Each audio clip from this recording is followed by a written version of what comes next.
Parliament ఎన్నికల ఫలితాలపై CM Jagan కీలక వ్యాఖ్యలు చేశారు. ఇవాళ ఐపాక్ ప్రతినిధులతో ఆయన సమావేశమయ్యారు. జూన్ 4వ తేదీన వెలువడే ఫలితాలను చూసి దేశం మొత్తం ఆశ్చర్యానికి గురవుతుంది అన్నారు. మరోసారి భారీ మెజారిటీతో వైసీపీ ఘన విజయం సాధించబోతోందని ధీమా వ్యక్తం చేశారు. ప్రశాంత్ కిషోర్ కూడా ఊహించలేనన్ని సీట్లు సాధించబోతున్నట్లు తెలిపారు.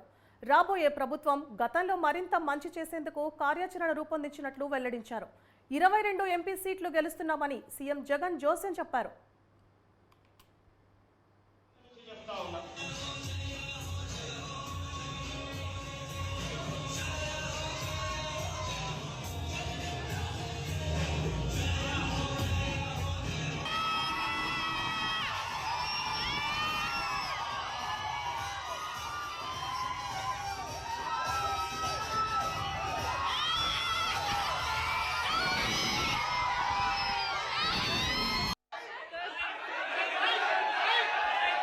Today,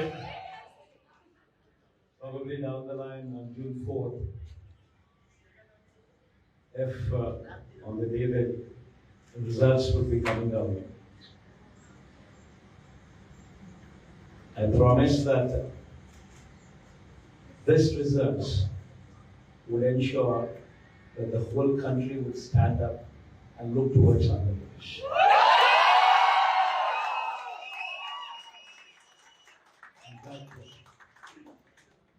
When someone told me last time itself was 151, last time out of 175, 151 itself is a tall number.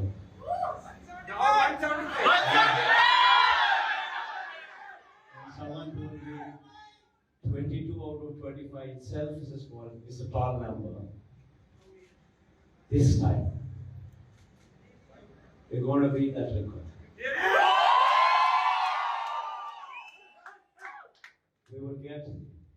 We will surpass 151, we will surpass 23.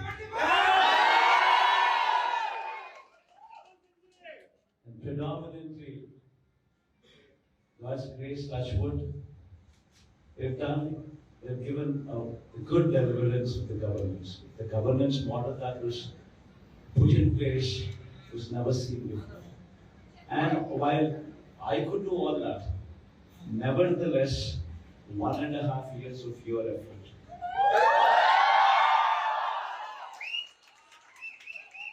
1.5 years of your effort.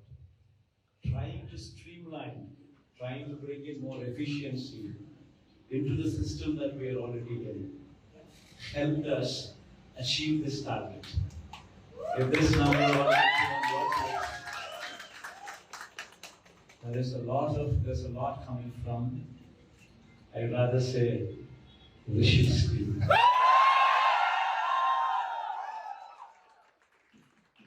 In fact, even in IPAC also, there was a lot of conflict going on. I think all of you are well aware of it. The earlier mentor, Prashant, comes up and says, we are holding. In fact, it was a dichotomy. A lot of people do not understand the difference between this team and what Prashant was doing.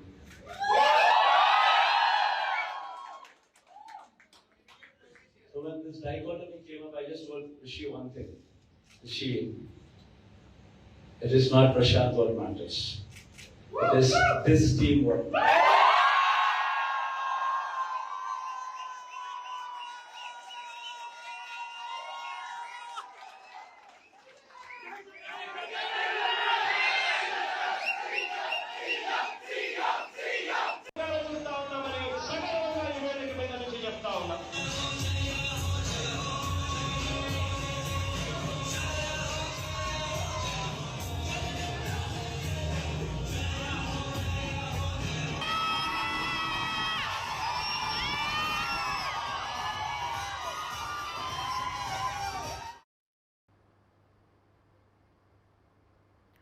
రెండు 2024 ఎన్నికల్లో పట్టణ ఓటర్లలో చైతన్యం వెల్లివిరిసింది.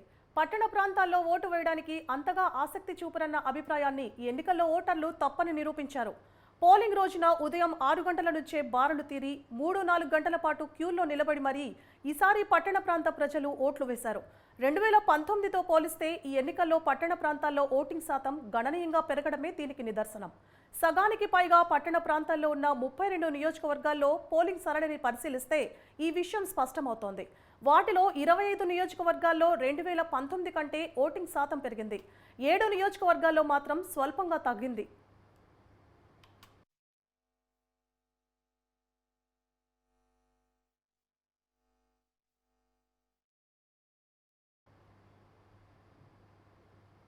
విశాఖపట్నం పశ్చిమ నియోజకవర్గాల్లో అత్యధికంగా 11.5% polling పెరిగింది. 7.18%తో విజయవాడ పశ్చిమ నియోజకవర్గం రెండో స్థానంలో ఉంది. తిరుపతిలో బోగస్ డూప్లికేట్ ఓటర్లను వైసీపీ నాయకులు గణనీయంగా చేర్పించారు. ఈసారి దొంగ ఓట్లను కట్టడి చేయడం అక్కడ ఓటింగ్ శాతం తగ్గడానికి ఒక కారణంగా చెబుతున్నారు పరిశీలకులు. నంద్యాల, తెనాలి పట్టణాల్లోనూ ఓటింగ్ శాతం తగ్గింది. పట్టణ ప్రాంతాల్లో ఉద్యోగ, వ్యాపార వర్గాల వారు, యువత ఎక్కువగా ఉంటారు. అయితే పెరిగిన ఓటింగ్ శాతం ఎవరికి లాభం చేకూరుస్తుందనేది ఇప్పుడు రెండు పార్టీలను వేధిస్తున్న ప్రశ్న. 5 ఏళ్ల వైసీపీ ప్రభుత్వ విధానాలు, ధరల పెరుగుదల, ఛార్జీలు, పన్నులు బాదుడు, ఉపాధి లేకపోవడం వంటి వాటి వల్ల ఓటర్లు తమ వైపు మొగ్గు చూపారని నమ్ముతోంది టీడీపీ. తమ ప్రభుత్వ పథకాలు వచ్చి యువత, వ్యాపారులు తమ వైపు మొగ్గు చూపారని అంటోంది వైసీపీ.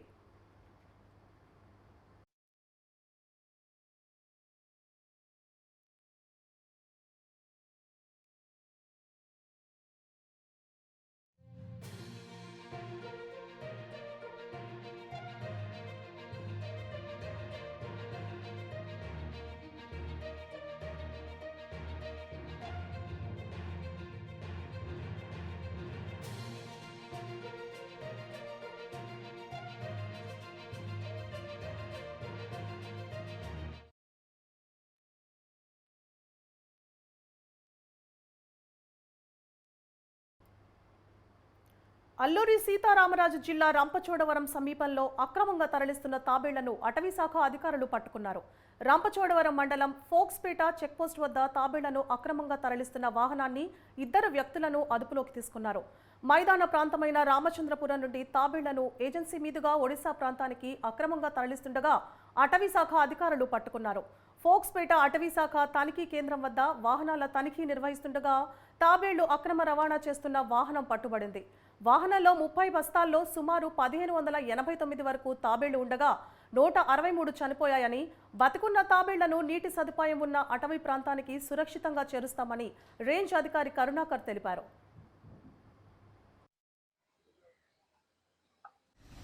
పేట రేంజ్ పరిధిలో ఫోక్స్పేట చెక్ పోస్ట్లో నిన్న నైట్ 11 గంటలకి మామూలుగా వెహికల్ చెకింగ్ నడుస్తుంది. అప్పుడు ఒక వెహికల్ చెక్ చేస్తున్నప్పుడు అశోక్ లైలాండ్ బాస్ వెహికల్లో ఆనియన్స్ తీసుకొస్తున్నారు. బండి చెక్ చేసినప్పుడు కింద ఒక 20 గన్నీ బ్యాగ్స్ మూటలో టర్టిల్స్ ఉన్నాయి. ఇండియన్ ఫ్లాప్ షెల్ టర్టిల్స్ని చెప్తారు. ఇది మన గోదావరి ప్రాంతంలో, గోదావరి చుట్టూ ఉన్న మండలం ఆర్ జిల్లాకల్లో పాండ్స్, లేక్స్ ఇలాంటి లొకేషన్స్లో ఎక్కువ దొరుకుతాయండి. దీన్ని ఇక్కడి నుంచి ఒరిస్సాకి స్మగ్లింగ్ చేస్తున్నారు. దేనికంటే అక్కడ మీట్కి ఎక్కువ వాడతారు. సో ఇప్పుడు వచ్చిన ఇన్ఫర్మేషన్ ప్రకారం రామచంద్రపురం, అమలాపురం జిల్లా నుంచి తీసుకొచ్చారంటే ఇన్ఫర్మేషన్ వచ్చింది. 2ని అరెస్ట్ చేశాము. ఎంటైర్ వెహికల్ని కూడా సీజ్ చేశాము. టోటల్గా వెహికల్లో 1589 ఇండియన్ ఫ్లాప్ షెల్ టర్టిల్స్ దొరికింది. దాంట్లో 1426 ఇప్పుడు బతుకుంది. 163 ఆల్రెడీ చచ్చిపోయింది. Immediately today will be producing to court. Further investigation ఇంకా చేస్తాం. దీంట్లో ఎవరెవరు దీంట్లో ఇన్వాల్వ్డ్, బ్యాక్ లింకేజ్ మొత్తం కూడా వీ విల్ బీ ఇన్వెస్టిగేట్. వీటిని ఎక్కడ తీసుకెళ్తారు? ఒరిస్సా తీసుకెళ్తున్నారండి. కాదండి, ఎక్కడ తీసుకెళ్తారు? ఇప్పుడు అడవి లోపల్లో ఎక్కడ వాటర్ సోర్సెస్ ఉన్నాయి. తిరుపతి తాతయ్యగుంట గంగ జాతరలో భూమన కుటుంబ సభ్యులు ఊరేగింపుగా గంగ ఆలయానికి చేరుకున్నారు. అనంతరం అమ్మవారికి TTD chairman Karunakar Reddy, Tirupati MLA అభ్యర్థి అభినయ్ కూడా అందులో పాల్గొన్నారు. ఇక జాతర రెండో రోజు అమ్మవారు విశేషాలంకరణలో దర్శనమిస్తూ భక్తులకు కనువిందు చేశారు.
ప్రకాశం జిల్లా ఒంగోలు రూరల్ మండలాల్లో భారీ వర్షాలు కురుస్తున్నాయి.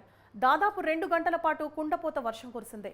2 గంటల పాటు వర్షం పడడంతో ఒంగోలు ఆర్టీసీ బస్టాండ్ కూడలి జలమయమైంది. అటు తెలుగు రాష్ట్రాల్లో వర్షాలు కురుస్తాయని ఇప్పటికే వాతావరణ శాఖ అధికారులు స్పష్టం చేశారు.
నెల్లూరు జిల్లా బుచ్చిరెడ్డిపాలెం రాఘవరెడ్డి కాలనీ సమీపంలో ముంబై జాతీయ రహదారిపై రోడ్డు ప్రమాదం చోటు చేసుకుంది.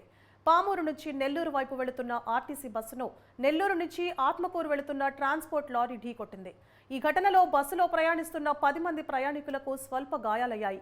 గాయపడిన వారిని అంబులెన్స్లో ప్రభుత్వ ఆసుపత్రికి తరలించారు. ఘటనా స్థలానికి చేరుకున్న బుచ్చిరెడ్డిపాలెం పోలీసులు వివరాలు సేకరిస్తున్నారు.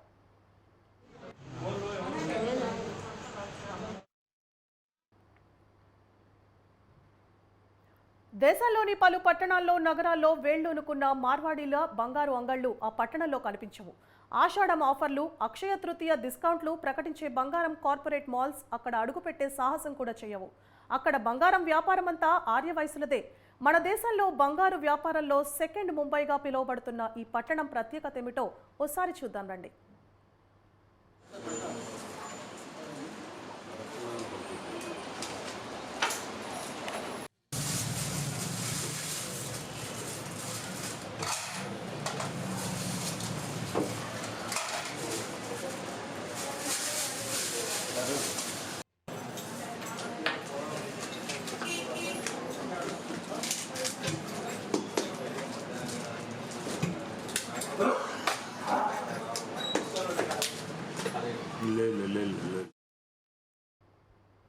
మన దేశంలో బంగారు వ్యాపారంలో ముంబైదే అగ్రస్థానం. ముంబై తరువాత పసిడి వ్యాపారం ఎక్కువగా జరిగే ప్రాంతం ఆంధ్రప్రదేశ్లోని ప్రొద్దుటూరు. అందుకే ప్రొద్దుటూరును సెకండ్ ముంబై, పసిడిపురి అని కూడా పిలుస్తారు. ఇక్కడ నాణ్యత, తూకంలో ఏమాత్రం తేడా కనిపించదు. ఖచ్చితమైన ధర ఉంటుంది. కోరిన డిజైన్లో నగలు తయారు చేసే అద్భుత ప్రతిభ కలిగిన స్వర్ణకారులు ఇక్కడ కోకొల్లలుగా ఉన్నారు. 24 క్యారెట్ల స్వచ్ఛమైన బంగారం కావాలంటే ప్రొద్దుటూరుకు వెళ్లాల్సిందే అంటారు కొనుగోలుదారులు. ఎందుకంటే బంగారు వ్యాపారంలో ప్రొద్దుటూరుకు 100 ఏళ్ల చరిత్ర ఉంది. చిన్న గ్రామంగా ఉన్న ప్రొద్దుటూరు ఒకప్పుడు నీలిమందు వ్యాపారానికి ప్రసిద్ధి. స్థానిక అమ్మవారిశాల వీధిలోని పలువురు వర్తకులు నీలిమందు వ్యాపారం చేస్తూ నేపాల్, భూటాన్, శ్రీలంక దేశాలకు ఎగుమతి చేసేవారు. కాలక్రమేణా నీలిమందుకు ఆదరణ తగ్గడంతో బంగార వ్యాపారం వైపు వారి దృష్టి మళ్లింది. 100 ఏళ్ల నాడు కేవలం 20 మంది స్థానికులు ఈ వ్యాపారాన్ని ప్రారంభించారు. వీరు నమ్మకంతో బంగారు వ్యాపారం సాగించేవారు. నాడు 10ల సంఖ్యలో ఉన్న బంగారు దుకాణాలు నేడు 100ల్లో ఉన్నాయి. స్వర్ణకారులు కూడా వేలల్లో ఉన్నారు. రాయలసీమ జిల్లాలతో పాటు తెలంగాణ, కర్ణాటక తదితర ప్రాంతాల నుంచి బంగారం కొనుగోలు కోసం ఇక్కడికి వస్తూ ఉంటారు. క్లియర్ అండ్ రాస్తే క్లియర్ అని వాళ్ళు పడుకుంటారు లేదు, ఇంకా నేను కాల్ చేయలే. 1968లో అప్పటి భారత ప్రభుత్వం గోల్డ్ కంట్రోల్ యాక్ట్ను తీసుకొచ్చింది. ఈ యాక్ట్ ప్రకారం దేశంలో లైసెన్స్ లేకుండా బంగారు దుకాణాలు నిర్వహించడం నేరం. అప్పట్లో ఈ చట్టాన్ని కఠినంగా అమలు చేశారు. దీంతో రాయలసీమలోని ఇతర ప్రాంత బంగార వ్యాపారులు ప్రొద్దుటూరుపై ఆధారపడేవారు. ఇక్కడి నుంచి బంగారం కొనుగోలు చేసి వారి ప్రాంతాల్లో విక్రయించేవారు. నాటి భారత ప్రభుత్వం బంగారాన్ని టెండర్ల ద్వారా విక్రయించేది. ఈ టెండర్లలో పాల్గొన్న ప్రొద్దుటూరు వర్తకులు 90% బంగారాన్ని దక్కించుకున్నారు. పెద్ద మొత్తంలో బంగారాన్ని దక్కించుకోవడంతో దేశమంతా ఒక్కసారి ప్రొద్దుటూరు వైపు చూస్తుంది. ఆ రోజు నుంచి రెండో ముంబైగా, పసిడిపురిగా ప్రొద్దుటూరును పిలుస్తారు. ఇక టెండర్ల అనంతరం ప్రొద్దుటూరులో పలుమార్లు సిబిఐ దాడులు జరిగినట్లు వ్యాపారస్తులు చెబుతారు.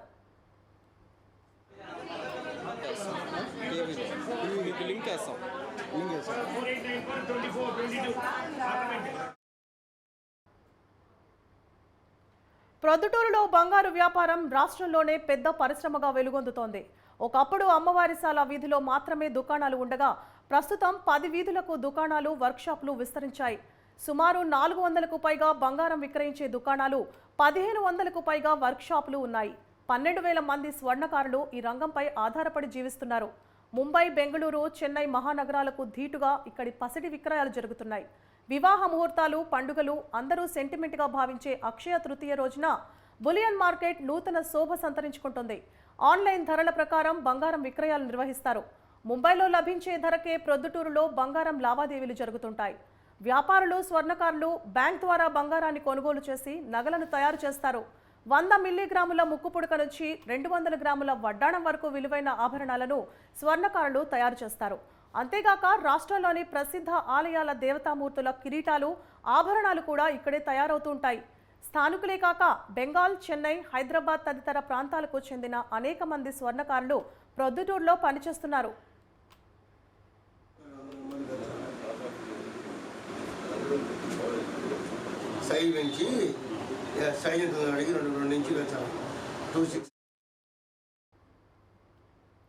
స్వచ్ఛమైన బంగారంతో నగలను తయారు చేయడం ఇక్కడి స్వర్ణకారుల ప్రతిభ. వినియోగదారులు నమ్మకాన్ని వమ్ము చేయకుండా 100 ఏళ్ల నుంచి వ్యాపారాలు చేస్తున్నామని, ప్రొద్దుటూరుకు పసిడిపురిగా పేరు రావడం వెనుక తమ పూర్వీకుల శ్రమ ఉందని అంటున్నారు ఆర్యవైశ్య మహాసభ అధ్యక్షుడు బూసెట్టి రామ్మోహన్. నాటి స్వర్ణకారుల ప్రతిభ వల్లనే ఇంతటి పేరు వచ్చిందని, ఆ పేరును కాపాడుకుంటూ వస్తున్నామని ఆయన పేర్కొన్నారు. వేరే ప్రాంతాలతో పోలిస్తే ధరల్లో పెద్ద వ్యత్యాసం ఉండదని కూడా, ఆభరణాల్లో స్వచ్ఛత, నాణ్యతతో పాటు తయారీ ఛార్జీలు, తరుగు లాంటివి చాలా స్వల్పంగా ఉంటాయని, వినియోగదారులు కోరిన విధంగా ఆభరణాలు తయారు చేయించి సకాలంలో అందిస్తామని తెలిపారు. ఇక మార్వాడీలు తాము అందించినంత సరసమైన ధరలకు స్వచ్ఛమైన బంగారం అందివ్వలేకే తమ పట్టణానికి రాలేదని రామ్మోహన్ తెలిపారు. కార్పొరేట్ కంపెనీలు కూడా తమ పోటీని తట్టుకోలేకనే ఈ పట్టణంలో అడుగుపెట్టలేదని ఆయన వివరించారు.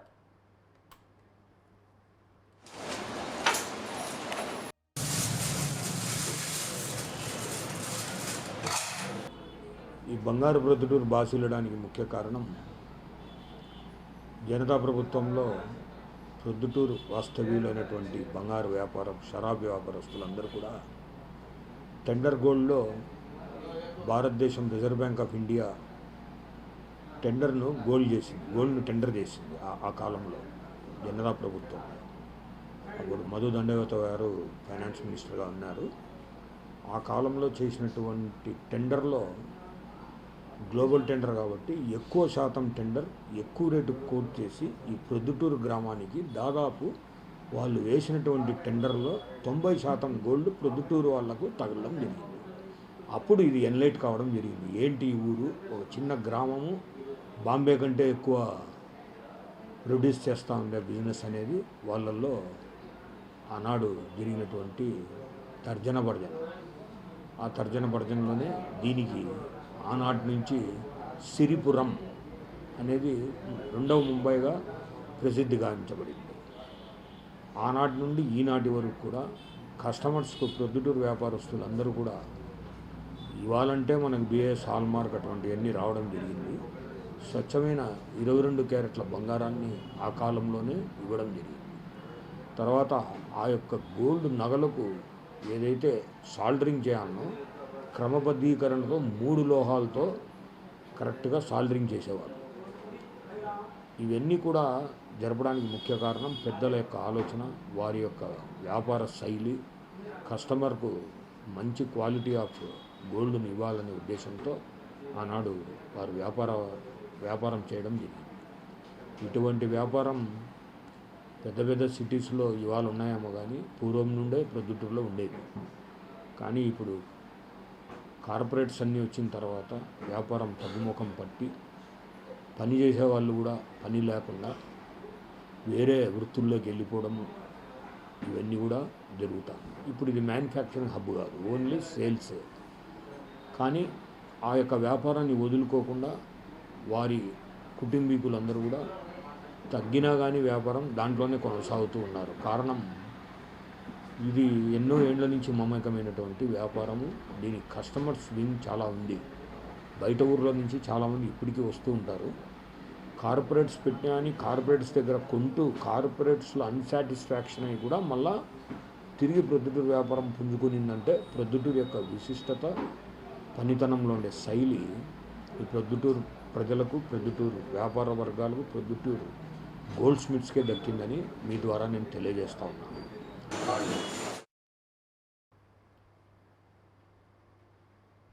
తన ఎమ్మెల్సీ పదవిపై అనర్హత వేటు వేయడం కక్ష సాధింపు చర్యని శాసనమండలి సభ్యులు జంగా కృష్ణమూర్తి అన్నారు. జగన్ పార్టీ పెట్టని సమయంలోనే తాను మద్దతిచ్చానన్నారు. బీసీ వర్గాల కోసం తనకు ఎమ్మెల్సీ పదవి ఇచ్చారని, ఈరోజు డిస్క్వాలిఫికేషన్ చేయడం అంటే బీసీ వర్గాలను అవమానించడమేనన్నారు. జగన్ ఎప్పుడూ లేని విధంగా బీసీల సీట్లలో మార్పులు చేశారన్నారు. ఇక న్యాయ సలహాలు తీసుకొని తదుపరి కార్యాచరణ చేపడతామని తెలిపారు. పల్నాడు ప్రాంతంలో జరుగుతున్న అల్లర్లు దారుణమని, అందరూ సంయమనం పాటించాలని కోరారు జంగా. ఎందుకంటే ఈ రాష్ట్రంలో జరిగినటువంటి ఎన్నికల పరిస్థితి చూస్తే తప్పనిసరిగా కూడా ఎన్డీఏ కూటమికి సంబంధించినటువంటి అధికారకు వచ్చే పరిస్థితి కనపడుతుంది. ఈ రాష్ట్రంలో నారా చంద్రబాబు నాయుడు తప్పనిసరిగా ముఖ్యమంత్రి అవుతారు. ఎందుకంటే నారా చంద్రబాబు నాయుడు గారి యొక్క వారి యొక్క సేవలు ఈ రాష్ట్రానికి అవసరం.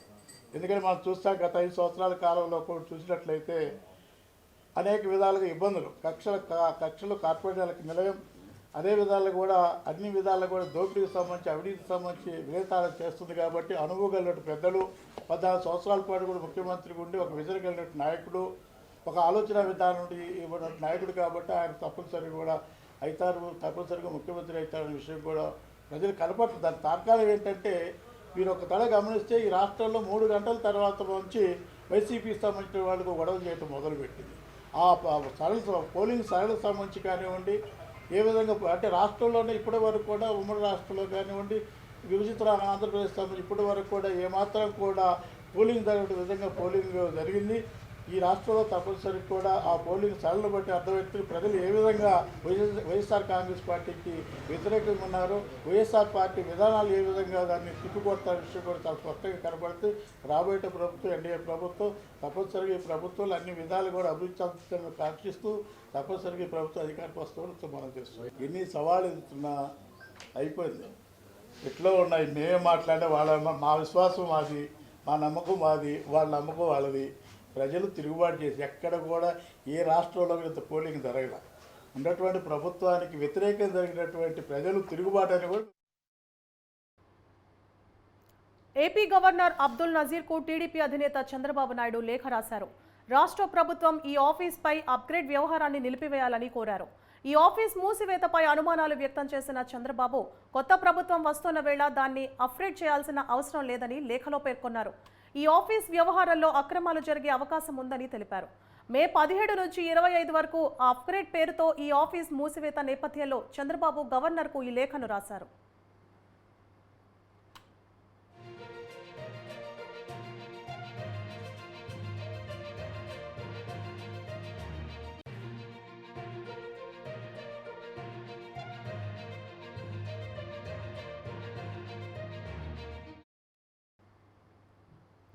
క్షయ వ్యాధి నివారణ కొరకు బీసీజీ వ్యాక్సినేషన్ కార్యక్రమాన్ని ప్రభుత్వం ప్రారంభించిందని నెల్లూరు జిల్లా కలువాయి ఆరోగ్య కేంద్రం వైద్యులు రామ్ కుమారి విజయలక్ష్మి తెలిపారు.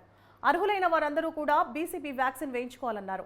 ప్రతి గురువారం బీసీజీ వ్యాక్సినేషన్ డేగా ప్రభుత్వం ప్రకటించిందని, ప్రతి సచివాలయం పరిధిలో ఈ బీసీజీ వ్యాక్సిన్ను వేయడం ప్రారంభమైందన్నారు. 18 సంవత్సరాల నుండి 60 సంవత్సరాలు పైబడిన వారికి బీసీజీ వ్యాక్సిన్ వేస్తామన్నట్లు వైద్యులు తెలిపారు.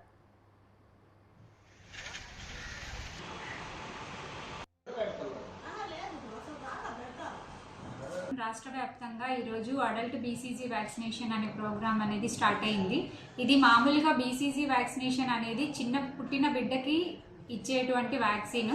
ఇప్పుడు కొత్తగా అడల్ట్ బీసీజీ వ్యాక్సినేషన్ అనేది ఈరోజు స్టార్ట్ అవుతుంది. ఇది మామూలుగా టీబీ వచ్చి తగ్గిపోయినటువంటి పేషెంట్స్కి మరియు 65 సంవత్సరాలు పైబడిన వాళ్ళకి, పొగతాగు అలవాటు ఉన్న వాళ్ళకి, షుగరు బీపీ ఉన్నటువంటి పేషెంట్స్కు ఇవ్వబడుతుంది. మరియు సన్నగా ఉన్నటువంటి అంటే బాడీ మాస్ ఇండెక్స్ 18 కంటే తక్కువ ఉన్న వాళ్ళకి ఇవ్వబడుతుంది. ఇది ఖచ్చితంగా అందరూ ఉపయోగించుకోవాలి అని కోరుతున్నాము. మరియు ఇవ్వకూడనిది ఈ బీసీజీ వ్యాక్సినేషన్ గర్భవతులకి, పాలిచ్చు తల్లులకి ఇవ్వకూడదు. మరియు హెచ్ఐవితో బాధపడుతున్న వాళ్ళకి ఇవ్వకూడదు. మరియు లివరు, కిడ్నీ ట్రాన్స్ప్లాంటేషన్ అయ్యి ఉన్న వాళ్ళకి కూడా ఈ వ్యాక్సిన్ అనేది ఇవ్వబడదు. ఇంకొకటి ఈ బ్లడ్ ట్రాన్స్ఫ్యూషన్స్ మరియు కాఫ్, కోల్డ్ అంటే ప్రస్తుతం ఏదైనా ఇబ్బందులతో బాధపడుతున్న వాళ్ళకి ఈ వ్యాక్సిన్ అనేది ఇవ్వము. ఇది చాలా సేఫ్ అయినటువంటి వ్యాక్సిన్. అందరూ దీన్ని 18 ఏళ్ళు నిండినటువంటి ఈ ఏదైనా దీర్ఘకాలిక రుగ్మతలతో బాధపడుతున్న వాళ్ళు ఖచ్చితంగా దీనిని వేసుకోవచ్చు. అందరూ ఈ వ్యాక్సిన్. పల్నాడు జిల్లా మాచవరం పిఎస్ పరిధిలోని పిన్నెల్లి గ్రామంలో Dachepalli CI, Machavaram SI search నిర్వహించారు. పిన్నెల్లిలోని 2 ఇళ్లలో పెట్రోల్ బాంబుల వేట కొడవళ్లు, రాళ్లు స్వాధీనం చేసుకుని 5 వ్యక్తులను అదుపులోకి తీసుకున్నారు. వీటి తయారీ వెనుక ఎవరు ఉన్నా కఠినమైన చర్యలు తీసుకుంటామని పల్నాడు జిల్లా ఎస్పీ బిందు మాధవన్ తెలిపారు.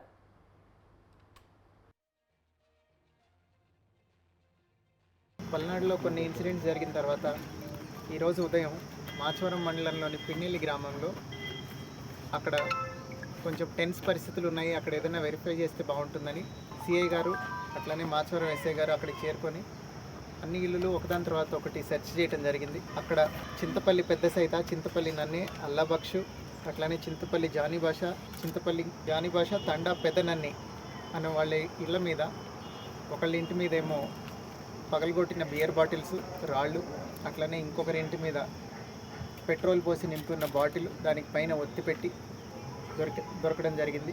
వీళ్ళందరినీ అదుపులోకి తీసుకున్నాం. వీళ్ళతో పాటుగా ఎవరున్నారో ఇవన్నీ అరేంజ్ చేయడానికి వాళ్ళని కూడా అదుపులోకి తీసుకుంటున్నాము. అట్లనే ఇవన్నీ ఈ పెట్రోల్ పోసి తయారు చేస్తున్న వాళ్ళు ఎవరున్నారో వాళ్ళని కూడా వెంటనే అరెస్ట్ చేయడం జరుగుతుంది. ఇవి 2 కేసులు ఇప్పుడు రిజిస్టర్ చేస్తున్నాము. వీటిలో ఎవరెవరైతే ఇన్వాల్వ్ అయి ఉన్నారో అందరినీ రిమాండ్కి పంపించడం జరుగుతుంది. అలానే ఇలా ఏ విలేజెస్లో అయితే అనుమానాలు ఉన్నాయో అన్ని చోట్ల ఇప్పుడు ఇట్లాంటి సెర్చ్ కొనసాగుతుంది. ఎక్కడెక్కడ ఇట్లాంటి అవాంఛనీయ సంఘటనలకు పాల్పడటానికి ఇట్లాంటి కాంట్రబ్యాండ్ మెటీరియల్ ఎవరైతే హోల్డింగ్ చేస్తున్నారో వాళ్ళందరి మీద కేసులు పెట్టి రిమాండ్కి పంపి స్ట్రిక్ట్ యాక్షన్ తీసుకోవడం జరుగుతుంది. సార్ ఎక్కడ నుంచి తయారవుతున్నాయి సార్ బాంబులు? ఎవరో ఒక అతను ఇంట్లో తయారు చేస్తున్నాడని సమాచారం, అతని పేరు తెలిసింది, వెరిఫై చేసి తీసుకొస్తాం అరెస్ట్ చేసి. ఇవి ఎన్ని గృహాలు? చిత్తూరు జిల్లా బంగారుపాళ్యంలోని మొగిలిఘాట్ వద్ద ఘోరు రోడ్డు ప్రమాదం జరిగింది. బెంగళూరు నుంచి చిత్తూరుకు వస్తున్న లారీకి బ్రేక్ ఫెయిల్ కావడంతో ముందు వెళుతున్న వాహనాలను ఢీకొట్టింది. ఈ ఘటనలో 4 మృతి చెందగా 6 తీవ్ర గాయాలయ్యాయి.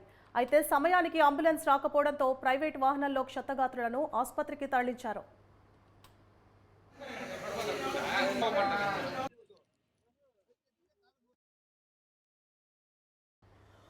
చంద్రబాబు, పవన్ కళ్యాణ్, పురంధేశ్వరి కలిసి ఎన్ని కుట్రలు, కుతంత్రాలు చేసినా ప్రజలందరూ సీఎం జగన్ వెంటే ఉన్నారని ఏపీ పంచాయతీరాజ్ రూరల్ డెవలప్మెంట్ ప్రభుత్వ సలహాదారుడు నాగార్జునరెడ్డి పేర్కొన్నారు. వైసీపీకి 120 నుండి 150 అసెంబ్లీ సీట్లు, 20 సీట్లకు పైగా పార్లమెంట్ స్థానాలు రావడం ఖాయమని ధీమా వ్యక్తం చేశారు. జగన్ చేసిన అభివృద్ధి, సంక్షేమమే మళ్లీ ఆయనను సీఎంగా చేస్తుందన్నారు రెడ్డి. శాసనసభ మరియు పార్లమెంటు ఎలక్షన్లో జరిగినటువంటి సంఘటనలు చాలా బాధాకరమైన విషయం. మరి రాష్ట్ర వ్యాప్తంగా తెలుగుదేశం పార్టీకి చెందినటువంటి అల్లరి మూకలు రెచ్చగొట్టి మరి పల్నాడు జిల్లాలో అయితే చాలా దారుణంగా దానికి పోలీసులు కూడా సహకరించారని చెప్పేసి మీడియాలో ప్రచారం కూడా జరుగుతూ ఉంది. మరి వాళ్ళకు అనుకూలమైనటువంటి పోలింగ్ అధికారులను వేసుకొని పురంధేశ్వరి గారు చెప్తే వారి పేర్లే వచ్చాయని చెప్పేసి మరి పత్రికల్లో అయితేనేమి, మీడియాలో అయితేనే కానీ వస్తూ ఉంది. ప్రజాస్వామ్యంలో ఓటు హక్కు వినియోగించుకునేదానికి ప్రతి ఒక్కరికి హక్కు ఉంది. కానీ నిన్న జరిగిన సంఘటన ఎలక్షన్ అయిన తర్వాత కూడా మరి జరిగినటువంటి సంఘటనలు చాలా బాధాకరమైన విషయం. దీనిపైన ఈసీ గారు కూడా ఖచ్చితంగా కఠిన చర్యలు తీసుకోవాల్సిన బాధ్యత వారిపై ఉన్నది. మరి అదేవిధంగా మహిళలు, రాష్ట్ర వ్యాప్తంగా మహిళలైతేనేమి, వృద్ధులైతేనేమి గతంలో ఎన్నడూ లేని విధంగా 80% పైగా ఓట్లు పోల్ కావడం జరిగింది. మరి దీన్ని బట్టి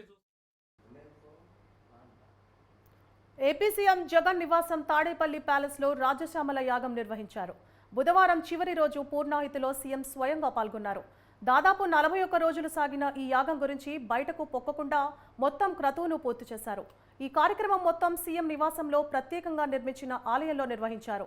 గత ఎన్నికలకు ముందు కూడా విశాఖలోని శారదాపీఠంలో జగన్ రాజ్యసమల యాగాన్ని నిర్వహించారు.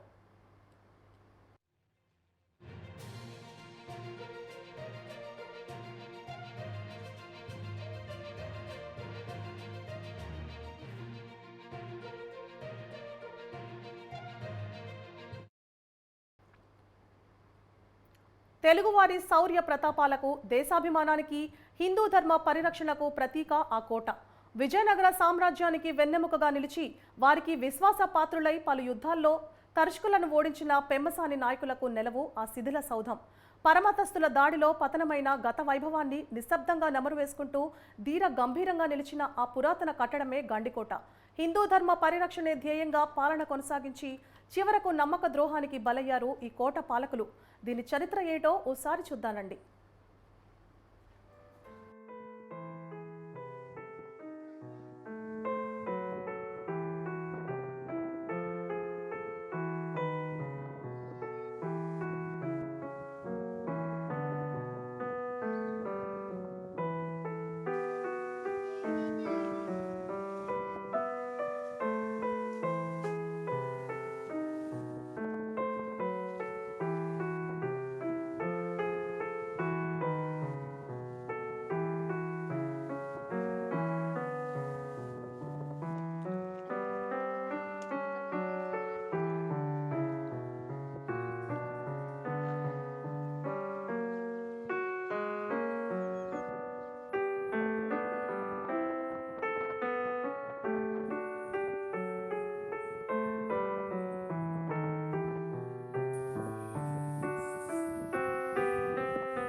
ఆంధ్రప్రదేశ్లోని కడప జిల్లా జమ్మలమడుగు తాలూకాలో పెన్నా నది ఒడ్డున నిర్మించిన ఒక దుర్గం ఈ గండికోట.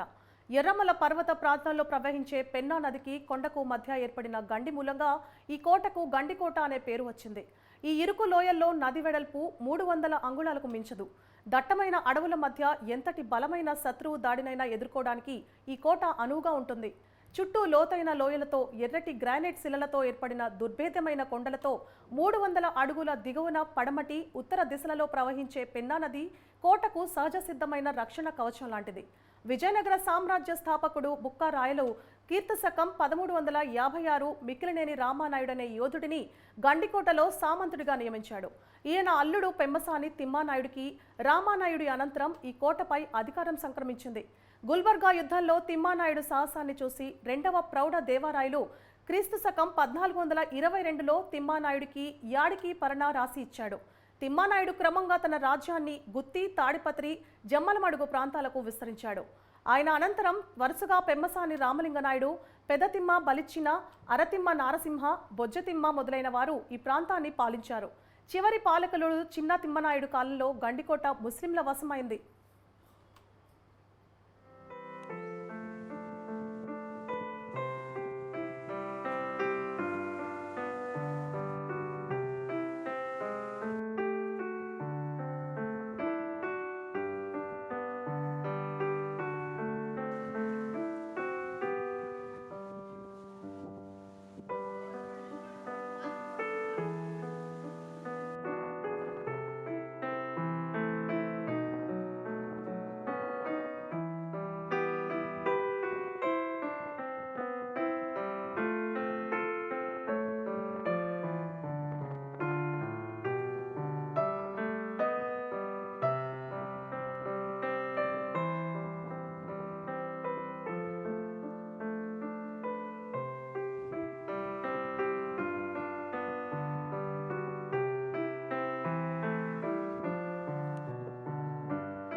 ఇరాన్ దేశానికి చెందిన తైల వర్తకుడి కుమారుడైన మీర్ జుమ్లా గోల్కొండ రాజ్యంతో వజ్రాల వ్యాపారం చేస్తున్న ఒక వర్తకుడి వద్ద గుమాస్తాగా పనిచేసి వజ్రాల మీద మంచి పట్టు సంపాదించాడు. భారతదేశానికి వచ్చి వజ్రాల వ్యాపారిగా మారి గనులు సంపాదించి ఎన్నో ఓడలు సమకూర్చుకొని గొప్ప ధనవంతుడయ్యాడు. అనంతరం గోల్కొండ సుల్తాన్ అబ్దుల్ కుతుబ్ షా ప్రాపకం సంపాదించి ఆయన దర్బారులో వజీరు స్థానానికి ఎదిగాడు. మచిలీపట్నంలో స్థావరం ఏర్పాటు చేసుకొని తెలుగు ప్రాంతాల్లోని వజ్ర సంపదపై గురిపెట్టాడు. విజయనగర సామ్రాజ్యంలో వజ్రాల గనులున్న రాయలసీమపై ఇతని కన్ను పడింది. విజయనగర రాజులకు విశ్వాస పాత్రులైన పెమ్మసాని నాయకులు పాలిస్తున్న గండికోట జుమ్లా ఆశలకు పెద్ద అడ్డుగా నిలిచింది. గోల్కొండ దర్బారులో మంత్రిగా ఉన్న పొదిలి లింగన్న ప్రోద్బలంతో కీర్తి శకం 1650లో పెద్ద సైన్యంతో మీర్ జుమ్లా గండికోటపై దండెత్తాడు. అతనికి సహాయంగా ఆధునిక యుద్ధతంత్రం తెలిసిన ఫ్రెంచ్ దేశానికి చెందిన క్లాడ్ మైలీ అనే ఫిరంగుల నిపుణుడు తోడయ్యాడు. చాలా రోజుల భీకర యుద్ధం తరువాత కూడా కోట జుమ్లా వశం కాలేదు. ఫ్రెంచ్ ఫిరంగుల ధాటికి కోటగోడలు బీటలు వారాయి. గండికోట అప్పగిస్తే తిమ్మానాయుడిని గుత్తి దర్గానికి అధిపతి చేస్తానని జమ్లా బేరసారాలు చేశాడు. మంత్రి చెన్నమరాజు కూడా సంధి చేసుకోమని సలహా ఇచ్చాడు. కానీ తిమ్మానాయుడు అంగీకరించలేదు. క్లాడ్ మైలీ అతి కష్టం మీద 3 భారీ ఫిరంగులను కొండ మీదకి చేర్చాడు. ఈ ఫిరంగుల ధాటికి కోట గోడలు బద్దలయ్యాయి. యుద్ధం మలుపు తిరిగింది.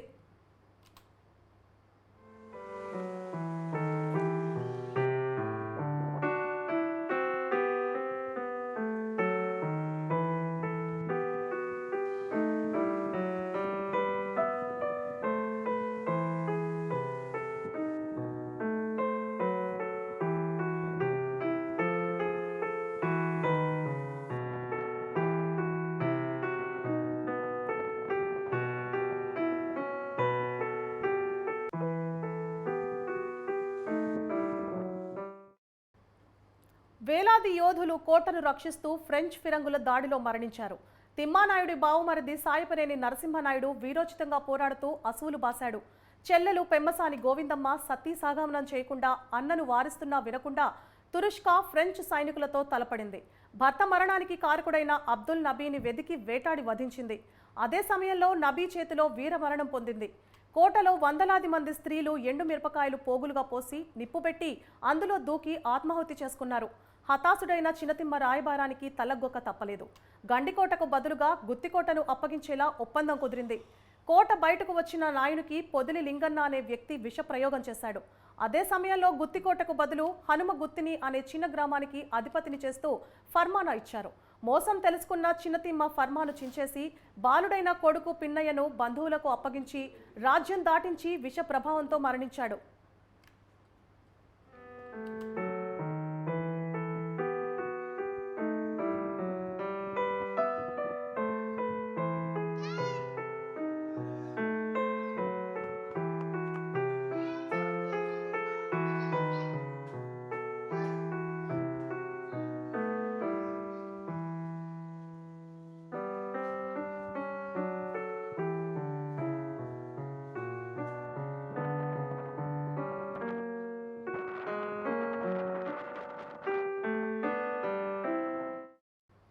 మేర్ జుమ్లా గండికోటలోని మాధవస్వామి ఆలయాన్ని రంగనాథస్వామి ఆలయాన్ని ధ్వంసం చేసి పెద్ద మసీదు నిర్మించాడు.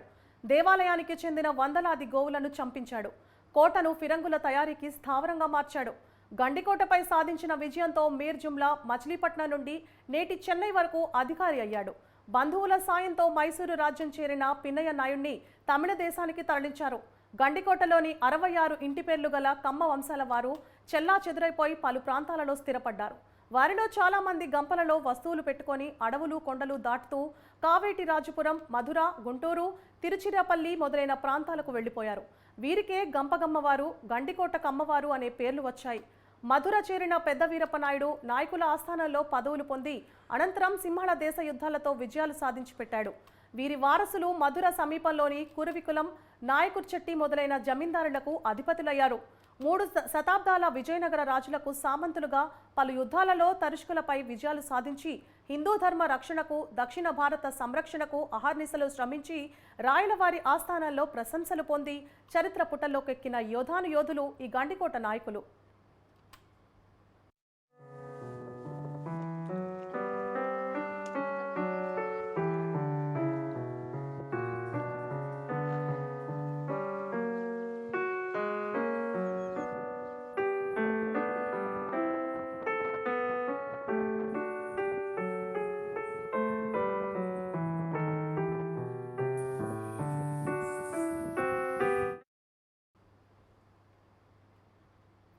ఏపీలో ఎన్నికలు ముగిసిన పలు చోట్ల మాత్రం ఉద్రిక్తతలు, హౌస్ అరెస్టులు కొనసాగుతున్నాయి.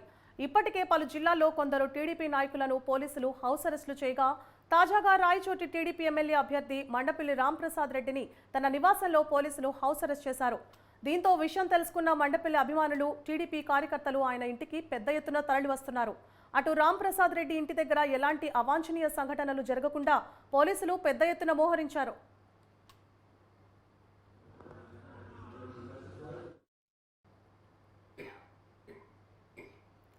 బాపట్ల పాత బస్టాండ్ సెంటర్లో దారుణం జరిగింది. ఓ యువకుడిని కత్తులతో కిరాతకంగా హతమార్చిన ఘటన తీవ్రంగా కలకలం రేపింది. మృతుడు నెల్లూరు పట్టణంలోని వైకుంఠపురంకు చెందిన ప్రశాంత్గా పోలీసులు గుర్తించారు. ప్రశాంత్ కొద్ది రోజుల క్రితమే ఓ హత్య కేసులో బెయిల్పై జైలు నుండి విడుదలయ్యాడు. మృతుని తండ్రి బాపట్లలో ఉన్నాడని తెలిసి తన తండ్రి కోసం బాపట్ల వచ్చినట్లు తెలుస్తోంది.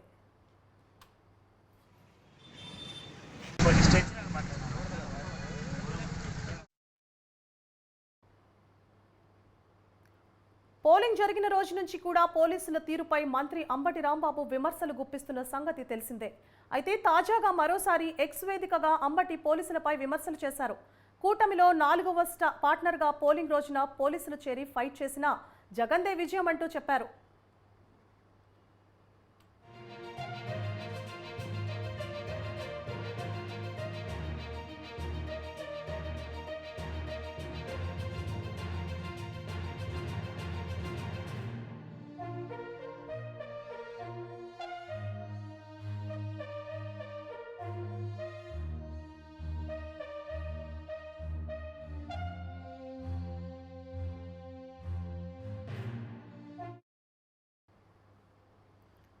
తిరుపతిలోని అలిపిరి కూడలిలో కారులో ఒక్కసారిగా మంటలు చెలరేగాయి.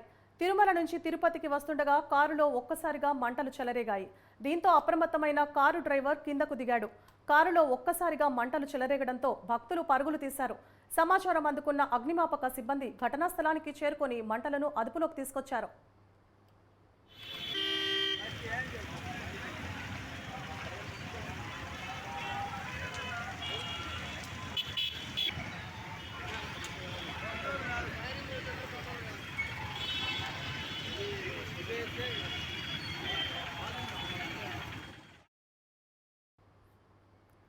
పల్నాడు జిల్లా మాచవరం మండలం పిన్నెల్లి గ్రామంలో నాటు బాంబులు కలకలం రేపాయి. ఎన్నికల్లో జరిగిన గొడవలు, కేసులపై విచారణ చేసేందుకు వెళ్లిన పోలీసులు స్థానికుల ఇళ్లలో నాటు బాంబులను గుర్తించారు. దీంతో కంగుతిన్న పోలీసులు వైసీపీ, టీడీపీ నాయకుల ఇళ్లలో ముమ్మర తనిఖీలు చేపట్టారు.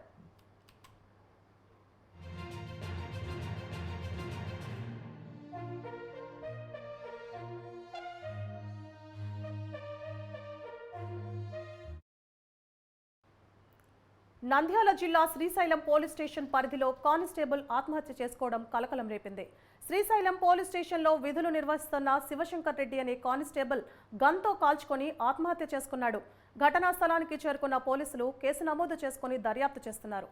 ఇక ఆత్మహత్యకు గల కారణాలను అన్వేషిస్తున్నారు. కానిస్టేబుల్ శివశంకర్ రెడ్డి స్వస్థలం కర్నూలు అని పోలీసులు తెలిపారు.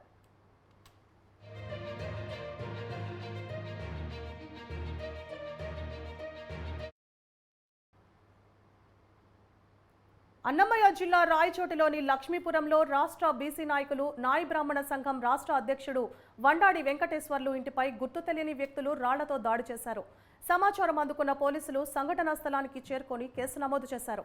ప్రస్తుతం వెంకటేశ్వర్లు నివాసంలోని సీసీ ఫుటేజ్కు సంబంధించిన డీవీఆర్ను స్వాధీనం చేసుకున్న పోలీసులు విచారణ చేపట్టారు.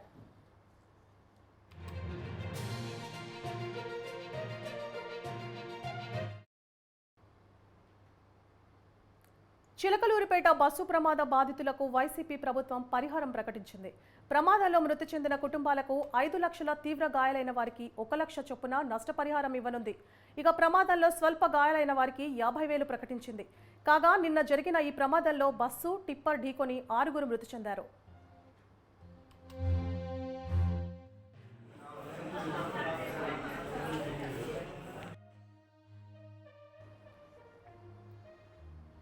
అనంతపురం జిల్లా తాడిపత్రి ఘర్షణ కేసులో 90 మందిని పోలీసులు అరెస్ట్ చేశారు.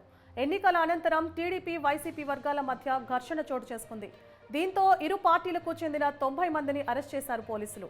నిందితులను కోర్టులో హాజరుపరచనున్నారు.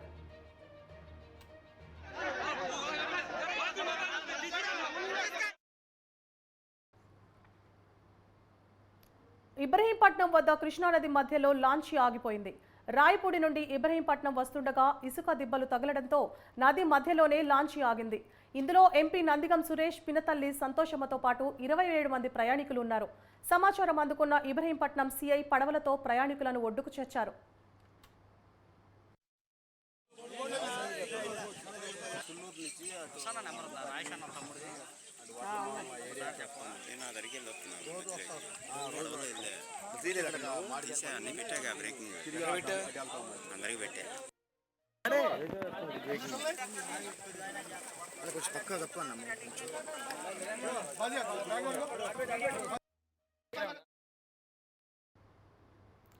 కడప జిల్లాలోని టీడీపీ నేతలే ప్రతిపక్ష పాత్ర పోషించి సొంత పార్టీకి వెన్నుపోటు పొడిచారని కమలాపురం టీడీపీ అభ్యర్థి పుత్తా కృష్ణ చైతన్యరెడ్డి ఆవేదన వ్యక్తం చేశారు. కోకటం గ్రామంలో ప్రొద్దుటూరు టీడీపీ ఇన్ఛార్జ్ ప్రవీణ్ రెడ్డి, ఆయన తండ్రి ప్రతాప్ రెడ్డి టీడీపీకి ఓటు వేయొద్దని ఆదేశాలు జారీ చేయడం అత్యంత హేయమైన చర్య అన్నారు. సార్వత్రిక ఎన్నికల్లో కోకటం బ్రదర్స్ గుట్టు బట్టబయలు కావడంతో నియోజకవర్గంలోని ప్రజలందరూ చీదరించుకుంటున్నారని చైతన్యరెడ్డి తెలిపారు. ఉపేక్షించేది లేదని చెప్పారు. మా కాన్స్టిట్యున్సీలో కూడా కొన్ని అలాంటి పొరపాట్లు జరిగాయి. ముఖ్యంగా కోవటం గ్రామంలో మా పార్టీలో మొన్నటిదాకా వేరే కాన్స్టిట్యున్సీకి ఇన్ఛార్జిగా ఉన్న ఆయన కూడా వాళ్ళ నాన్న ఇద్దరు తెలుగుదేశంకి ఓట్లు వేయొద్దు అని బూతుల దగ్గర బయట కూర్చొని ప్రతి ఒక్కరిని భయపెడుతూ వచ్చే ఓటర్లందరినీ కూడా నువ్వు ఫ్యాన్కి వేస్తే ఓటుకు పో, లేకుంటే బయటికి పో అని చెప్పి సైకిల్ గుర్తుకు మనకు ఖచ్చితంగా వేస్తారని తెలిసిన వాళ్ళందరినీ ఓటుకు కూడా రాకుండా చేసిన పరిస్థితి. ఆ పరిస్థితిని మేము అధిష్టానం దృష్టికి తీసుకెళ్ళాము. మా అధ్యక్షుని కూడా చెప్పాము, మా జిల్లా అధ్యక్షునికి. వాళ్ళందరి మీద కఠిన చర్యలు తీసుకుంటుంది పార్టీ అని చెప్పి ఆశిస్తూ ఉన్నాం. ఎక్కడెక్కడ లేని వాళ్ళు, ఎవరెవరో సంబంధం లేని, పార్టీకి సంబంధం లేని వాళ్ళు కూడా ఈ అరాచక పాలన అంతం కావాలని చెప్పేసి తెలుగుదేశం గెలవాలని చెప్పి సహకరిస్తున్న తరుణంలో సొంత పార్టీలో ఉండి ఇలా చేయడం చాలా బాధాకరం. తిరుపతి జిల్లా చంద్రగిరి టీడీపీ ఎమ్మెల్యే అభ్యర్థి పులివర్తి నానిని సినీ నటుడు శివాజీ పరామర్శించారు. ఆయన నివాసంలో కలిసిన శివాజీ ఆరోగ్య పరిస్థితిని అడిగి తెలుసుకున్నారు. ఈ క్రమంలో పద్మావతి మహిళా యూనివర్సిటీ వద్ద పులివర్తి నానిపై చేసిన దాడిని తీవ్రంగా ఖండించారు. రాజకీయాల్లో గెలుపు ఓటములు సామాన్యమేనని శివాజీ తెలిపారు.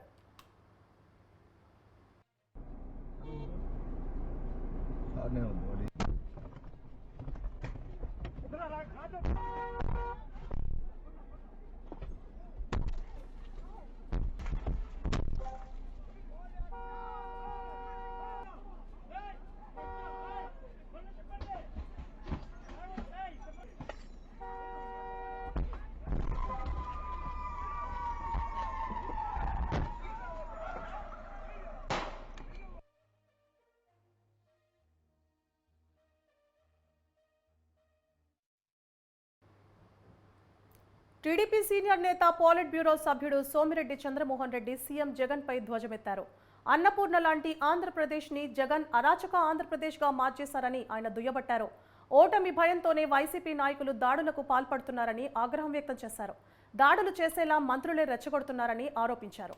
35 సీట్లతో కూటమి అధికారంలోకి రావడం ఖాయమని సోమిరెడ్డి ధీమా వ్యక్తం చేశారు. అహంకారానికి ఆత్మ గౌరవానికి మధ్య ఎన్నికలు జరిగాయన్నారు. సార్వత్రిక ఎన్నికలు ఆంధ్రప్రదేశ్లో స్ట్రైట్గా చెప్పాలంటే అహంకారానికి ఆత్మగౌరవానికి మధ్య జరిగింది. ఈ 5 ఏళ్ళు అన్నపూర్ణ లాంటి ఆంధ్రప్రదేశ్ని జగన్మోహన్ రెడ్డి అరాచక ఆంధ్రప్రదేశ్గా చేసేసాడు. చట్టాలని ఆయన కాళ్ళ కింద నలిపేసేసాడు. ఐఏఎస్లని ఐపీఎస్లని ఆయన కూలీల కింద మార్చేసుకున్నాడు. శాసనసభలో శాసనసభలో రాష్ట్ర ప్రజలు ఎన్నుకున్న చట్టసభలో శాసనసభ్యులు అందరు కలిసి ఏవైతే బడ్జెట్ సెషన్స్లో నిర్ణయాలు తీసుకుంటారో, అలొకేషన్స్ చేస్తారో వాటన్నిటినీ చెత్తపుట్లో వేసాడు.